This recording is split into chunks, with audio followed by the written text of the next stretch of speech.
Hello, আসসালামু আলাইকুম। বন্ধুরা কেমন আছেন সবাই? অনেকদিন পরে ছোট্ট একটি ব্লগ নিয়ে আসলাম। এই সেদিন খুব বৃষ্টি ছিল, আকাশ খুবই মেঘলা ছিল। আর দেখুন আমার বারান্দার অবস্থা। সকাল থেকে দুপুর পর্যন্ত বিভিন্ন ঝামেলা কেটেছে, ঘরের এটা ওটা করেছি। আর সামনে মেয়ের পরীক্ষা শুরু, তো এগুলো নিয়েও ব্যস্ততা ছিল। তো দুপুর ৩টায় হঠাৎ ফোন আসছে। হঠাৎ খেয়াল করলাম আমি বোবা পার্ল অর্ডার করেছিলাম অনলাইনে। তো বোবা পার্ল আনিয়েছি, দেখুন খুবই পছন্দ আমার আর আমার মেয়ের। তো বাসায় একবার বানিয়েছিলাম, তো আমি একটু বড় বড় বানিয়ে ফেলেছিলাম আর একটু ঝামেলা মনে হয়েছিল। তো ভাবলাম একটা পেজ দেখেছি, পেজে একটা অর্ডার করি। তো ২৫০ গ্রাম পার্ল অর্ডার করেছি। এরপরে কাচ্চি খাবো, আজকে গরু মাংসের কাচ্চি। সন্ধ্যায় গরু মাংসের কাচ্চির প্রিপারেশন শুরু করলাম। প্রায় ১ কেজি গরুর মাংসে মশলা দিয়ে দিয়েছি, গুঁড়া মশলা যাকে বলে। আর দই দিচ্ছি, সেই সাথে একটা গুঁড়া মশলা করেছি কাচ্চি বিরিয়ানির জন্য। কাঠবাদাম, শুকনো মরিচ, এলাচি, দারচিনি এগুলো মিশিয়ে গ্রাইন্ড করে, তো সব একসাথে এভাবে মিশিয়ে দিচ্ছি, দেখুন মেখে মেখে। আর ম্যারিনেট করে রাখবো প্রায় ১ ঘন্টার মতো। এরপরে দমে রেখে দিব, যেহেতু কাচ্চি করছি এটা দমে হবে। এদিকে বাসমতি চাল আনিয়েছিলাম ½ কেজি। বাসমতি চালটা 80% রান্না করে নিয়েছি। তো এই গরম গরম চালটা আমি ম্যারিনেট করা মাংসের উপরে দিয়ে দমে বসিয়ে দিব। এরই মাঝে বেরেস্তা করে রেখেছি, কিশমিশ ধুয়ে রেখেছি, আর আলু কিছু ভেজে রেখেছি। এই কাচ্চিতে আলুটা যে আমার কি পছন্দ বলার বাইরে। যখন রেস্টুরেন্টে খেতে যাই, আমরা ৩ জনে যখন কাচ্চি খাই, তো আর ওরা যদি আলু না খায়, তো আমি সেই আলুটা নিয়ে নিই। আর আমার মাংস লাগে না, আমার আলুটা এতই ভালো লাগে। তো ম্যারিনেশনের সময় দুধটা দিতে ভুলে গিয়েছিলাম, সে দুধটা দিয়ে আবার ঢেকে দিয়েছি। তো ১ ঘন্টা পরে দমে রাখবো, তাই তৈরি করে নিচ্ছি ম্যারিনেশন করা মাংসগুলো। একটা হাঁড়িতে দিয়ে দিচ্ছি, আর কিছু গরম মশলা দিয়ে দিচ্ছি গোটা। ননস্টিক প্যানে দমে রাখলে খুবই ভালো হয়। তো আমি একটু ননস্টিক প্যানটা হাতের কাছে ছিল না, একটু আলসি করে এই হাঁড়িটাতে করে নিচ্ছি।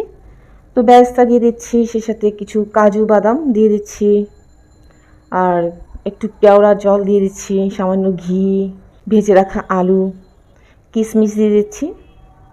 এরপরে গরম গরম 80% রান্না হওয়া ভাতগুলোও দিয়ে দেব। কাঁচামরিচ ঝাল বুঝে দিতে হবে। তো যেহেতু মেয়ে ঝাল তেমন খায় না, আমি নিজেও খাই না, আমি অল্প করেই দিয়েছি। কাঁচামরিচের পরিমাণটা একটু বাড়িয়ে দিলে কিন্তু কাচ্চির গন্ধটা অনেক ভালো হয় যখন রান্না হয় আর কি। তো রান্না করা ভাতগুলো দিয়ে আর গরম মশলাগুলো নিয়ে নিচ্ছি। আমি যখন বাসমতি চালটা রান্না করছিলাম, কিছু গোটা গরম মশলা দিয়েছিলাম, তেজপাতা, লং, দারচিনি, এলাচি। তো ওইগুলো হাতের কাছে আসলে আমি উঠিয়ে ফেলে দিচ্ছি। চাল রাখা হয়ে যাওয়ার পরে উপরে আরও কিছু কেওড়া জল দিয়ে দিচ্ছি, ঘি দিব, কাঁচামরিচ দিব, বেরেস্তা দিব। তো এই আর কি, শেষে দুধ দিয়ে দিব। আর জাফরান মেশানো দুধ দিলেও ভালো হয়, তো আমি জাফরান মেশানো দুধটা আজকে দিচ্ছি না, জাফরানটা বের করতে ভুলে গেছি। আর রং আসার জন্য একটু ফুড কালার দিয়ে দিচ্ছি, আর ঢেকে দিব। প্রথমে ১০ মিনিট একদম হাই হিটে রান্না করব, এরপর একদম লোতে ১ ঘন্টার মতো রেখে দিব। কাচ্চিতে সাধারণত ঢাকনা দিয়ে চারপাশে একদম ময়দার কাই দিয়ে লাগিয়ে দেয়, তো আমি এরকম কিছুই করি না, এভাবে একটা ঢাকনা দিয়ে দিই, তো কিছুই হয় না, সুন্দরভাবেই হয় কাচ্চিগুলো। তো এদিকে কাচ্চি রান্না করছি, আর রাতে মেয়ে বোবা খাবে, বোবার অর্ডার দিয়ে রেখেছে। তো কিছু বোবা আমি সিদ্ধ করে রেখেছি। বোবাগুলো নিয়ম হচ্ছে সিদ্ধ করে আরও কিছুক্ষণ ঠান্ডা করে এরপর যে কোনো মিল্কশেক বা টি, যে কোনো কিছুর সাথে অর্থাৎ ড্রিঙ্কসের সাথে সার্ভ করা হয়। বোবা পাল তৈরি হয়ে গেলে এরই ভিতর দেখছি ১ ঘন্টা হয়ে গেছে। কাচ্চিটা কেমন হয়েছে দেখছি, আস্তে আস্তে আলতো হাতে উঠিয়ে দেখছি, আলহামদুলিল্লাহ। এই নাড়াচাড়া অবস্থায় যে সুঘ্রাণটা বের হচ্ছে তা বলার অপেক্ষা রাখে না। খুব ঝরঝরে একটা কাচ্চি তৈরি হয়েছে, আলহামদুলিল্লাহ। তো রাতের খাবার তো রেডি, এদিকে বোবা পালটাও রেডি করে নিচ্ছি। এখানে কিছু চিনি আর কফি গলিয়ে নিয়ে এখানে বোবা পালটা ২ মিনিটের মতো সিদ্ধ করে নিচ্ছি। সাধারণত এখানে ব্রাউন সুগারটা অ্যাড করা হয়, তো আমার হাতের কাছে ব্রাউন সুগার নেই, আমি দেখলাম চিনি দিয়ে খুব ভালোই বোবাটা রান্না হচ্ছে। তো এটা ঠান্ডা করে যে কোনো ড্রিঙ্কসের সাথে সার্ভ করে ফেলবো। বাসায় আইসক্রিম ছিল, স্ট্রবেরি ফ্লেভার আইসক্রিম ছিল, কিছু দুধ, বরফ আর দুধ পাউডার সব কিছু মিলিয়ে ভালোভাবে ব্লেন্ড করে নিয়েছি, অর্থাৎ মিল্কশেক তৈরি করে নিয়েছি। তো গ্লাসে বোবা পার্ল দিয়ে শেকগুলো দিয়ে দিলাম। ব্যাস তৈরি হয়ে গেল ঠান্ডা ঠান্ডা বোবা পার্ল। 1 গ্লাস বোবা ড্রিঙ্ক যদি আমি বাইরে থেকে কিনতে চাই প্রায় 200 টাকার মতো নেয়, 180-200 এরকম নেয়। তো বাসায় তৈরি করলে কিন্তু সে একই টাকা দিয়ে আমি 3-4 গ্লাস করে খেতে পারি, আর খেতেও কিন্তু দারুণ মজার।